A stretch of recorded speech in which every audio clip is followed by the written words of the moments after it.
এখানে।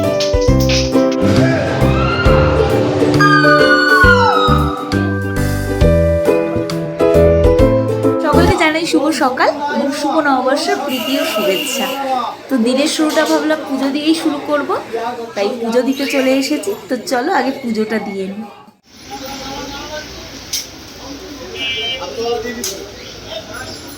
পুজো দেওয়া হয়ে গেছে, এখন ফটাফট ঘরের ঠাকুরের জন্য কিছু একটা কিনে ফটাফট বেরোতে হবে। তো তোমাদের গিয়ে বলছি কী করবো। পুজো দিয়ে এসে এখন খাবো আগে আখের রস। পুজো দিয়ে ফেরার পথে ফল কিনে আনলাম, তো সেটাই এখন ঠাকুরকে নিবেদন করলাম। আর সকালবেলা গন্নুজি আর সরস্বতী মাতাকে লাড্ডু আর দই দিয়েছিলাম। আর আজকে আমাদের ফ্রেন্ডদের একটা প্ল্যান আছে, সবাই এক জায়গায় বসে লাঞ্চ করব। তো সেটার জন্য এখন তাড়াতাড়ি করে আমায় কিছু একটা বানাতে হবে। কেউ কিছু না কিছু একটা নিয়ে যাবে, তো আমিও ভেবেছি কিছু একটা নিয়ে যাবো। ফটাফট আগে ডিম সিদ্ধটা এখানে বসিয়ে নিলাম, আর মাছের ডিমের বড়া করব, এটাও করব। তো আমার প্রচণ্ড খিদে লেগেছে, আগে খেয়ে নেব। এটা হতে থাকুক, ততক্ষণে গ্যাসটা একটু বাড়িয়ে দিয়েই গেলাম। তো আমি আগে যাই, ফটাফট আগে খাই। ছিঁড়ে ভিজিয়ে রেখেছিলাম, তো সেটাই ফটাফট আগে খেয়ে নেব। আমি ঠিক করেছি আমি ডিম কষা আর মাছের ডিমের বড়া বানাবো। তার জন্য পেঁয়াজ কেটে নিচ্ছি, আর পেঁয়াজ কাটার সাথে সাথে চোখের জলটাও হলো কি ফুরিতে একদম পাচ্ছি। তো ফটাফট আগে পেঁয়াজটা কেটে নিই। মাছের ডিমের বড়া বানানোর জন্য আগে মাছের ডিমটাকে ভালোভাবে মেখে রাখছি পেঁয়াজ লঙ্কা ঢঙ্কা দিয়ে, মশলা টশলা দিয়ে। তো মাছের ডিম করার আগে পাঁপড় ভেজে নেব। পাঁপড় ভাজা প্রায় শেষ, এবার মাছের ডিমের বড়াগুলো বানিয়ে নেব। তার জন্য ভাগ ভাগ করে রেখেছি। তো প্রচণ্ড পরিমাণে ফাটছে, আমার হাতে গরম তেল লেগে গেছে। মাছের ডিমের বড়া বানানো মানে ভাজা খুব জটিলতর ব্যাপার, যে পরিমাণে ছেটে, তো খুব সাবধানে করতে হবে। ফার্স্ট টাইম আমি এই মাছের ডিমের বড়া করছি। তো আমি জানতাম না এত ছেটায় ছিটিয়ে মিটিয়ে এইখানে লেগেছে চোখে। তো যদি এবারে ভালো খেতে না হয় তাহলে তো কি আর বলবো, অনেক কষ্ট হবে। কষ্ট করে বানাচ্ছি ফার্স্ট টাইম ফ্রেন্ডদের জন্য। তো ফটাফট আগে বানিয়ে নিই, তারপরে আবার ডিম কষাও বানাতে হবে। তো এটা বানাতেই মনে হচ্ছে আমি বুড়ি হয়ে যাব, এত টাইম লাগছে।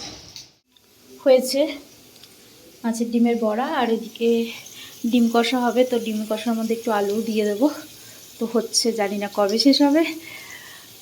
একটায় দেখা করার কথা ছিল, একটা এখন বাজে। তাড়াতাড়ি যতটা তাড়াতাড়ি করে করা যায় করে ফটাফট রেডি হয়ে বেরোতে হবে। নেহা বলেছি যে আর 5 মিনিটের মধ্যে চলে আসবে। তো তাড়াতাড়ি করে সব কিছু গুছিয়ে বেরিয়ে গেছি। তোমাদের আর দেখানো হয়নি, তো ওখানে গিয়ে একেবারে দেখাবো কী কী নিয়েছি আমি, আর নেহা কী এনেছে। আর আরেকটা ফ্রেন্ড আসতো, ওই ফ্রেন্ডটার একটা ফ্রেন্ডের অ্যাক্সিডেন্ট হয়ে গেছে, তো সে এখন আর আসতে পারবে না। তো আমরা 4 জনই যাবো, সুনীলদা, নেহা, প্রভাত আর আমি। তো চলো ওখানে গিয়ে দেখতে পাবে। তো নেহা বাস থেকে নেমেছে, আর দেখেছি আমরা এসি বাসটা এসেছে। তো দৌড়ে বাসে উঠে গেছি। তো এই বাসটা করে এসিতে এখন আমরা ইকো পার্ক প্ল্যান হয়েছে যাবো। তো इको पार्क आगे যে कितना अच्छा लग रहा है ना। अब तो पूरा अमेज़न से उठ के आए हो क्या? डिलीवरी होकर आया। চলিয়ে। আমি নেহা আর প্রভাত 4 নম্বরে আগে থেকেই দাঁড়িয়েছিলাম, আর সুনীলদা পরের বাসে এলো। তো এখন আগে 4 নম্বর দিয়ে ইকো পার্কের ভেতরে ঢুকে একটা ছাওয়ার মতন জায়গায় বসবো। বিভৎস রোদ্দুর গাগুলো পুরো জ্বলে যাচ্ছে। টিকিট কাটতে গেছে, টিকিটে প্রচুর লম্বা লাইন। ততক্ষণে দেখিয়ে দিই আপনাদের, আজকে প্রচণ্ড ভিড়, চারিদিকে লোকারণ্য। শেষমেশ 8 ঘন্টা ধরে ওয়েট করার পর টিকিট পাওয়া গেল। মানে এক তো রোদ, তারপরে আজকে আবার প্রচণ্ড ভিড়, গরমে অসহ্য লাগছে।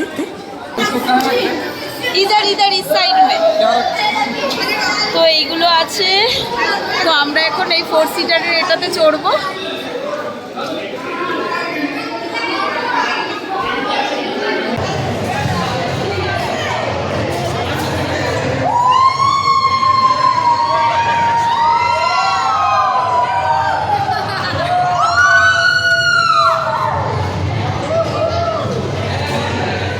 যার জন্য এটা করা হয়ে গেছে। এটার নাম কি ছিল?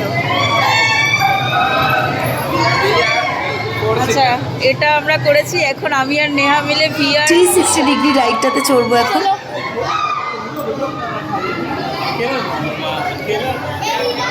তো ওই যে দুটো সিটের আছে, একটা VR 360 ডিগ্রি, তো 360 ডিগ্রি নাকি ঘুরবে, তো দেখা যাক তাতে মজা পাওয়া যায় কিনা। चश्मा लीजिए, चश्मा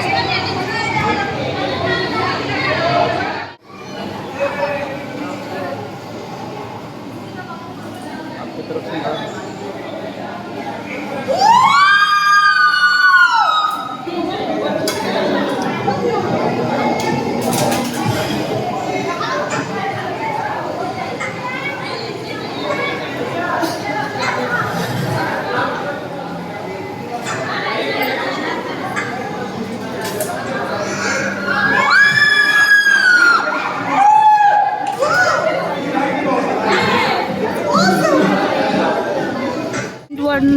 সেভেন ওয়ান্ডার্সে ঢুকবো না এখন। এখন কোথাও একটা ছাওয়া জায়গা খুঁজতে হবে যেখানে বসে আগে খাবো। ওই রাইডটা করে খুব মজা পেয়ে গেছি। প্রথম যেটা 4 সিটারের ছিল, 360 ডিগ্রি করে অত মজা আসেনি। তো দেখি কোথাও একটা ছাওয়া দেখে বসতে হবে। আমাদের বিছানা রেডি, এবারে আমরা ক্লান্ত। এখন সব এই যে সাজানো হয়ে গেছে। পোটলাক হচ্ছে আমাদের পোটলাক। নেহা লুচি এনেছে, সুনীল দা ভাত চাটনি এনেছে, আমি এনেছি এই যে, জানি না ভালো হয়েছে কিনা। তো এখন আগে খাবো, খেয়ে তৃপ্তি করব। আর সুনীল দা এখন আমাদের ভিডিও করবে, ক্যামেরা স্ট্যান্ড বের করছে। আর নেহা খাওয়া স্টার্ট করে দিয়েছে, আর সহ্য করতে পারছে না। আর আমার এত খিদে পেয়েছে, আমি ব্লগ বানাচ্ছি তাই জন্য। তো খাওয়াটা স্টার্ট করি। খেতে খেতে আমাদের অনেক দিন পর দেখা, তো গল্পের আসর বসে গেছিল। দিয়ে রেস্ট নেওয়ার পর আমরা এখন ঘুম স্টেশনে পৌঁছেছি। আর ঘুম স্টেশনে পৌঁছে আমি ঘুমিয়ে পড়েছি। ঘুম স্টেশন থেকে ট্রেন ধরে আমরা ইকো পার্কের চারিপাশের জায়গাটা ঘুরে ঘুরে দেখছি। এই যে গার্ডেনটা দেখতে পাচ্ছেন, এই গার্ডেনটার নাম হলো মাস্ক গার্ডেন। তো এই গার্ডেনটার মধ্যে দেখুন ভেতরে নানা রকম মাস্কে ভর্তি একদম। 4 নম্বর গেটের দিক থেকে 1 নম্বর গেটের দিক পর্যন্ত আমরা হেঁটে এসে আবার ক্লান্ত হয়ে পড়েছি। তো আমাদের একটু আবার রেস্ট নিতে হবে কোথাও বসে। কি তুমি কি বলছো? একবারই হয়, কি বলছো আরেকবার? তো নেহা বাড়ি যাওয়ার জন্য কান্না করছে। আমাদের খেয়ে দিয়ে অবস্থা খারাপ, এখন আমরা বাড়ির দিকেই যাচ্ছি। আরেকবার